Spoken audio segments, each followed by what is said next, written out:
Bernard here on behalf of MovieGameNostalgia.com. Hope you're all well. And it's a little film review today of a little independent film.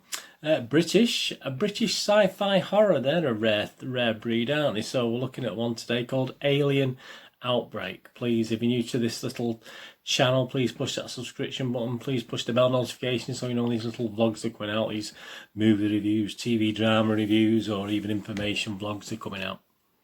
Yeah, we're looking at something called Alien Outbreak. It's 85 minutes. It's been given an 18 certificate by the BBFC because it's out in the UK at $6.99 to buy on the 20th of July 2020. So as you're watching this, it's out from then, or if you're watching this and it's gone past then, it's available now. So there you are, online or whatever. Yeah, it's a sci-fi horror directed and written by Neil Rowe, who actually did Robot World. I'm not familiar with Robot World. I might go back and watch it based on what bits I've seen in this. It was filmed over 17 days, but obviously not concurrently. Obviously, it was over a space of 4 months. Obviously, many people have sort of said there's a sort of pandemic feel to this little movie as well, which I think we're going to get over these quickly released things. But this has been down to stream for a while, so I think it was really before the pandemic kicked in. So it's quite what's it, 4-4, sort of 4-4, isn't it? Premonition here with this one a little bit. It's about a small rural community that comes under attack, seemingly by aliens, and 2 police officers, one called Zoe, played by Catherine Drake, and a guy called Patrick, another police officer played by Richie Crane. They're actually out to save, obviously, not just their community, but they're going to have to try and save the whole world by the looks of it, based on what's happening in this, why the aliens picked this small community. Well, it might become quite clear as the film progresses. Is it any good? Well, there's nothing on Rotten Tomatoes yet or Metacritic. There's nothing at all. But obviously, Internet Movie Database, a lot of users have watched it. Again, there's no critics reviews, no major critics reviews. There are little vlogs and stuff and reviews, like, you know, people probably better than me, but obviously of a similar standing, if you like. So we've got the user reviews, and obviously based on 303 reviews, it's only getting 3.5 out of 10, which doesn't really bode that well, does it, for this little independent film? The positives, some of the positives, some quotes: honest and fair, better than expected, which is always a bit of a dubious one, that, isn't it? Better than expected. Because if you go in with low expectations, it can be better than expected. Acting acceptable, CGI high quality. Yeah, I'll go more onto that in a minute. Not bad for a low budget indie. Yeah, a great low budget sci-fi horror. So they're the positives, but obviously you're going to get the negatives, aren't you? Obviously when you got to score 3.5 out of 10, there's got to be a lot of negatives. For hardcore fans of this genre only, which isn't a bad thing if you like sci-fi horror and you prefer the little sort of, not the big Hollywood blockbusters, but these more independent ones, and yeah, it's implying you'll like it. You will be disappointed. Junk. Cheap movie, not much good. Poor alien movie. Boring Outbreak. So that's a play on Alien Outbreak. They're calling it Boring Outbreak. Right, well, movie game nostalgia. There's one of the quotes there: for hardcore fans of this genre only. I mean, yeah. I like a good sci-fi. Obviously, some of the independent ones and horrors are usually a bit iffy, but it's nice. So I watched the trailer on this, and the trailer is absolutely very, very good. It's a cracking trailer.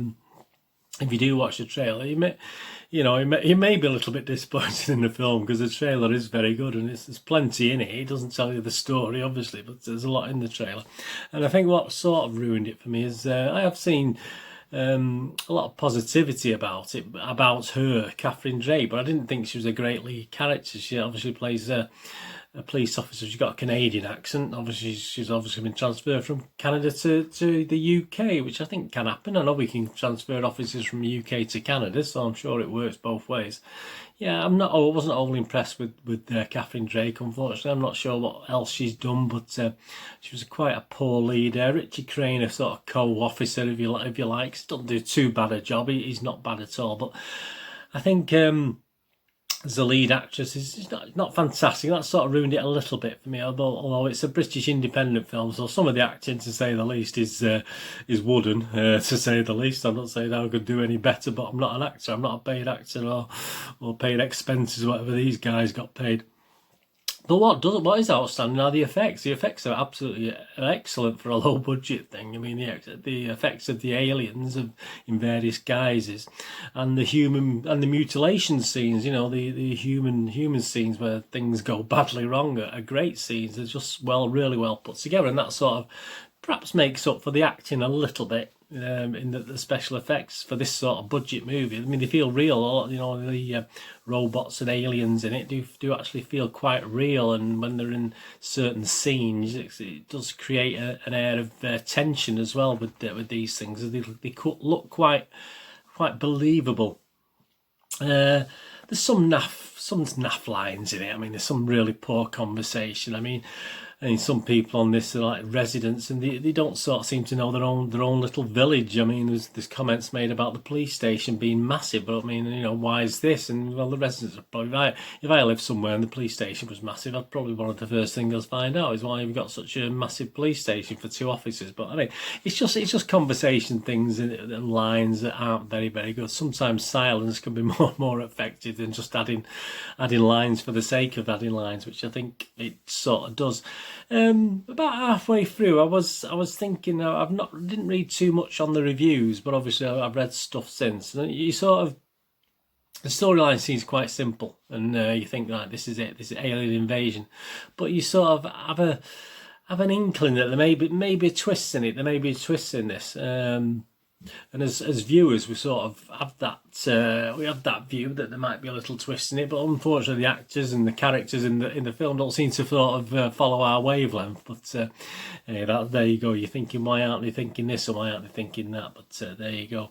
And then towards the end of the movie, yeah, then obviously something a little bit different appears to be happening, and obviously it hunkers away there and goes away. The last 10 minutes, you get all giddy about it, and you think, "Oh, this is going to be a great ending." This, and then the ending is just flat for me. It just ruined it. The ending of the film just absolutely ruined what had gone before it. To be honest with you, so after 85 minutes, I just felt a little bit unimpressed. Even though, as I say, for an independent film, allowing for the pretty bang average to poor acting.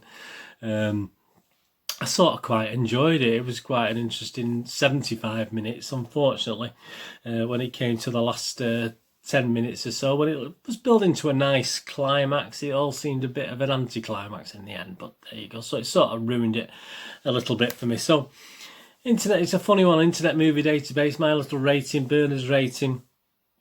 I would say, based on the first 75-80 minutes of the film, I don't know how long the credits are, right? Say it's 65-70 minutes, because obviously there might be 10 minutes credits rolling at the end, because it's not a long film. You don't have to put up with it if you're not enjoying it, or if you are enjoying it, it's perhaps too short.